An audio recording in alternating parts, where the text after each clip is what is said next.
Uniform civil code, इसके प्रति, इसको लागू करने के प्रति हमारी प्रतिबद्धता थी, है, इस काम को करेंगे।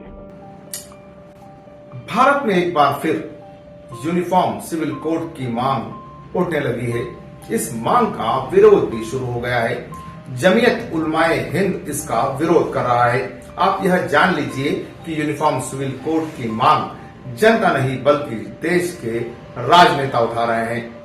हम आपको इस रिपोर्ट में बता दें कि यूनिफॉर्म सिविल कोड यानी समान नागरिक संहिता के तहत देश में रहने वाले हर एक नागरिक के लिए शादी, तलाक, जायदाद में बंटवारे, गोद लेने जैसे निजी कानूनों के लिए एक समान कानून होगा।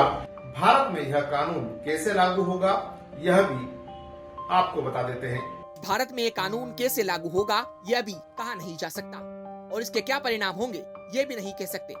यूनिफॉर्म सिविल कोड बनाने का प्रावधान संविधान में बताए गए दिशा निर्देश यानी डीपीएसपी के अनुच्छेद 44 में है। मतलब इसे बनाने की मांग नहीं है। समान नागरिक संहिता संविधान निर्माता भी बनाना चाहते थे, लेकिन विविधताओं से भरे इस देश में उस वक्त इसे बनाया जाना मुमकिन नहीं हुआ। यूनिफॉर्म सिविल कोड की मांग 1985 में शाहबानो केस के वक्त भी उठी थी। सरला मुद्रलवाद 1995 के समय भी यूनिफॉर्म सिविल कोड का जिक्र हुआ था। 2019 लोकसभा चुनाव के मैनिफेस्टो में भारतीय जनता पार्टी ने यूनिफॉर्म सिविल कोड बनाने का वादा किया था। 2022 के विधानसभा परिणाम आने के बाद उत्तराखंड की पुष्कर सिंह धामी कैबिनेट ने अपने राज्य में यूनिफॉर्म सिविल कोड लागू करने के फैसले पर मुहर लगा दी। उत्तर प्रदेश के उप मुख्यमंत्री केशव प्रसाद मौर्य भी अपने राज्य में यूनिफॉर्म सिविल कोड लागू करने की बात कह रहे हैं, लेकिन इस कानून को ऐसे बताया जा रहा है कि इससे सिर्फ अल्पसंख्यक समुदाय ही प्रभावित होगा, परंतु वास्तविकता इसके बिल्कुल उलट है। आइए जान लेते हैं यूनिफॉर्म सिविल कोड का विरोध देश जब गुलाम था तब कैसे हुआ। जी हाँ, 1857 में हुई क्रांति का एक कारण अंग्रेजों द्वारा भारतीयों के निजी मामलों में हस्तक्षेप भी था। इन्हीं निजी मामलों में शादी, तलाक जैसे मुद्दे जुड़े हुए थे। यही वजह रही कि 1947 में भारत के आजाद होने के बाद जब संविधान निर्माताओं ने संविधान में यूनिफॉर्म सिविल कोड लागू करने की बात की तो उस वक्त इसका विरोध हिंदू महासभा द्वारा ही किया गया था। यूनिफॉर्म सिविल कोड से सिर्फ मुस्लिम पर्सनल लॉ बोर्ड ही खत्म नहीं होगा, बल्कि बहुसंख्यक समुदाय के कई कानून खत्म हो जाएंगे। अभी देश के अंदर शादी, तलाक, जायदाद में बंटवारे और गोद लेने जैसे निजी मामलों पर अलग अलग धर्मों के लिए अलग अलग कानून मौजूद हैं। यदि हिंदू धर्म की बात की जाए तो हिंदू कोड बिल, जिसके तहत 4 अलग अलग कानून आते हैं। The Hindu marriage act 1955, Hindu उत्तराधिकारी एक्ट 1956, हिंदू अल्पसंख्यक और संरक्षा अधिनियम 1956, हिंदू दत्तक ग्रहण और रखरखाव अधिनियम। ये कानून हिंदू धर्म के अलावा सिख, जैन और बौद्ध धर्म का पालन करने वालों के लिए भी हैं। इन 3 अल्पसंख्यक समुदायों को छोड़कर दूसरे अल्पसंख्यक समुदायों के लिए अलग कानून है।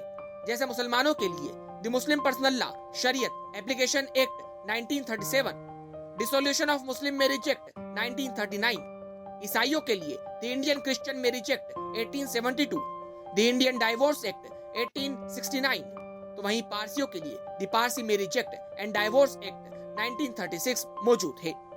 इसके अलावा कई राज्यों में राज्य के लोगों के लिए निजी मामलों में अलग अलग कानून बनाए गए।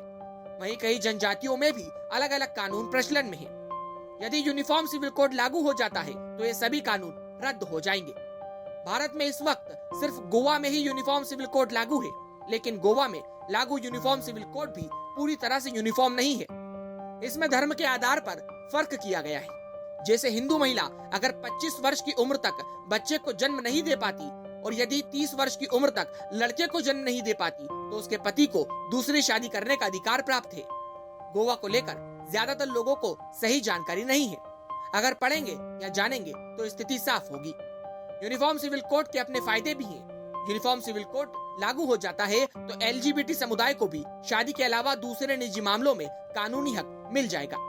अभी एलजीबीटी समुदाय यानी कि समलैंगिक व्यक्ति के लिए शादी करने का ही कानून है। उन्हें दूसरे कई तरह के कानूनी हक नहीं मिलते, लेकिन यूनिफॉर्म सिविल कोड आ जाने के बाद उन्हें दूसरे कानूनी हक भी मिल जाएंगे। इसके अलावा यहाँ पर यह बात भी गौर करने वाली है कि 2018 की लॉ कमीशन रिपोर्ट के मुताबिक भारत में अभी यूनिफॉर्म सिविल कोड लागू करने की आवश्यकता नहीं है। आपने जान लिया आखिर कॉमन सिविल कोड कानून इस देश में क्यों लागू नहीं किया जा सकता। जी हाँ, हम आगे भी इसी तरह आप तक सच पहुंचाते रहेंगे।